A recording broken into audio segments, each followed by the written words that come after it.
Like when they wanted to go pro, where did they go? I think we started talking about the Negro Leagues, right, for baseball. Yes, and then it kind of was there a Negro Leagues for football? It's going to be football history. I think it's really important to be able to, you're an educator anyway. We educate, we teach, and again, just bringing some light to the show.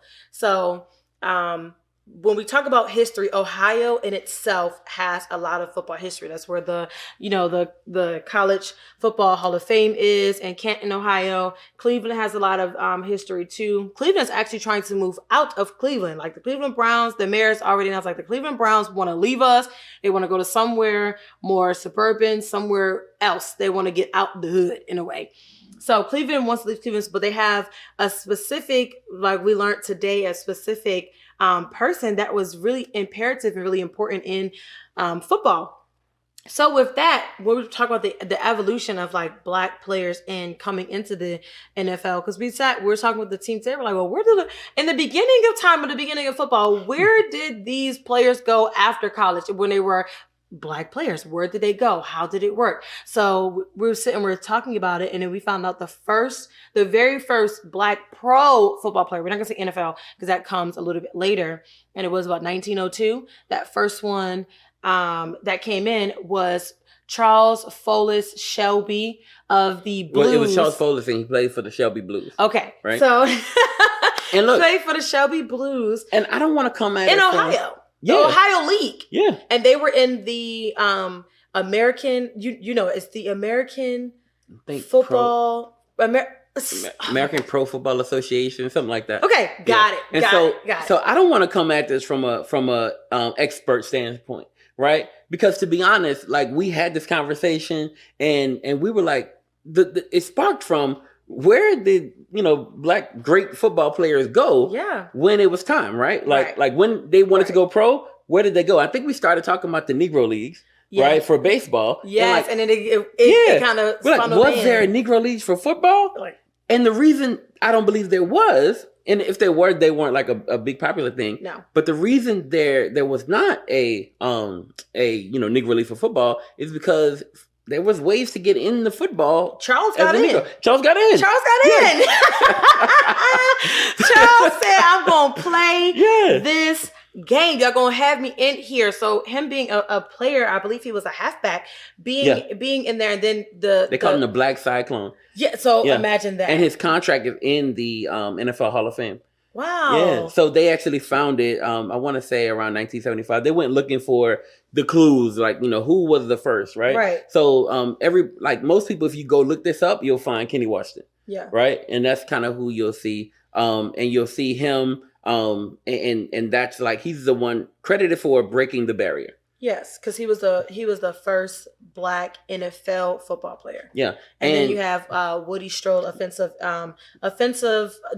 player. He was like 6 foot or whatever. 6'4". Yeah, right? So he came in with Kenny, but when you really see Kenny at first, you see articles and things about Kenny, so that makes it that way.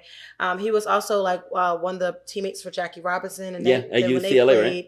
So it was kind of like, oh, this is so cool, like just having that history of these players coming in and breaking the barrier, the color barrier, as people call it, to really set the tone and become great athletes who made the way. They I would say Charles probably crawled so that way Kenny and Woody could walk, and so that way Doug Williams and Shaq Harris could run.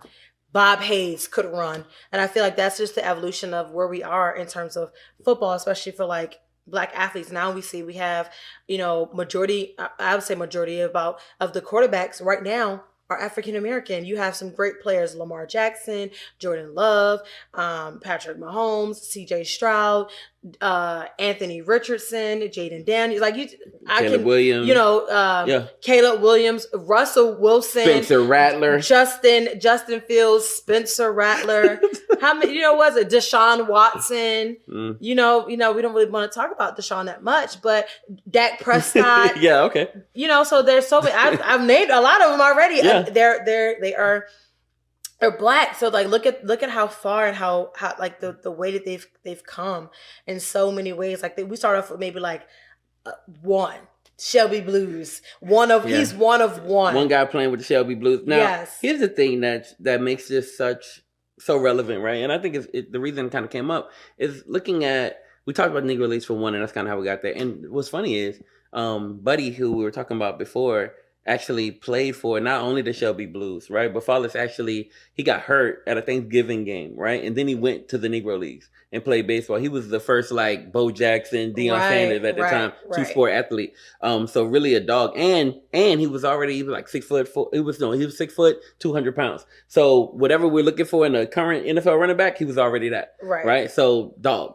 However, I think we're talking about this and why it's so relevant is because Michael Vick and Doug Williams and Shaq Harris and all those guys got together to go and create this show on Prime called the Evolution of the Black Quarterback. Yeah. Right? And you mentioned it earlier, like how we got from wherever we were to where we are now is remarkable. And I think the evolution of the Black quarterback brings all that history back into the conversation, back into the fold. And people were talking about it like a lot. And I just happened to be there when Michael Vick was talking about it with Doug Williams and Shaq Harris. Mm-hmm. And you can see just by their conversation, you can hear in their conversation how proud they were to be a part of that story.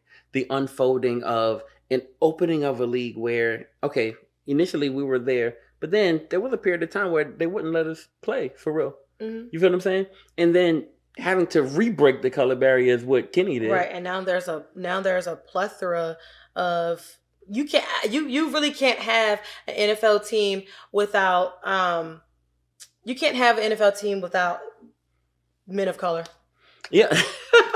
So I think 50 almost 53% of the league right now. So over half. Yeah. Is over half. Is African American players. And I mean, you know what it is. Yeah, I mean, how can how could you not? It's kind of like the thing, like you just can't not talk about it, especially when it comes to this part, because history is definitely important. So we have 15 starting quarterbacks in 2024 that are African American. So you know what? I think I named all 15 of them. I made them leave one off. Kyler Murray. Oh, I love Kyler, baby Yoda. You see what I'm saying? How did I forget Kyler? You ever see this and Geno. Geno Smith. Yeah. Okay. Geno Smith, he'd be running. We had Jacoby in before Drake May took his spot. Yeah, but I mean, he wasn't a starter, but he is a quarterback in the league. Yeah. So I mean, history in a lot of places is definitely important. I think it's super, super duper special to know and understand that history and be able to really see it unfold. And then a lot of these players are also starting to come into the Ring of Honor. And then what Shaq Harris and Doug Williams have done with the Black College Football Hall of Fame and how that's now making a wave and being put into the College Football Hall of Fame and as well as the NFL Football Hall of Fame. It's just something special. I'm going to challenge you. You're challenge me? Yeah. We missed 2.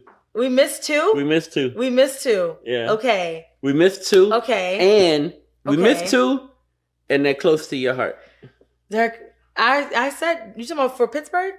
I was saying I listed them already. You list both of them? Yes, I did. No way. And did. For real? Yes. Okay. Good. I was like, wait a minute. What are we talking about? I don't know why I didn't hear Justin Fields. Because you were talking about Spencer Rattler. That's why. Yeah. So. And I don't even know if I can count Spencer.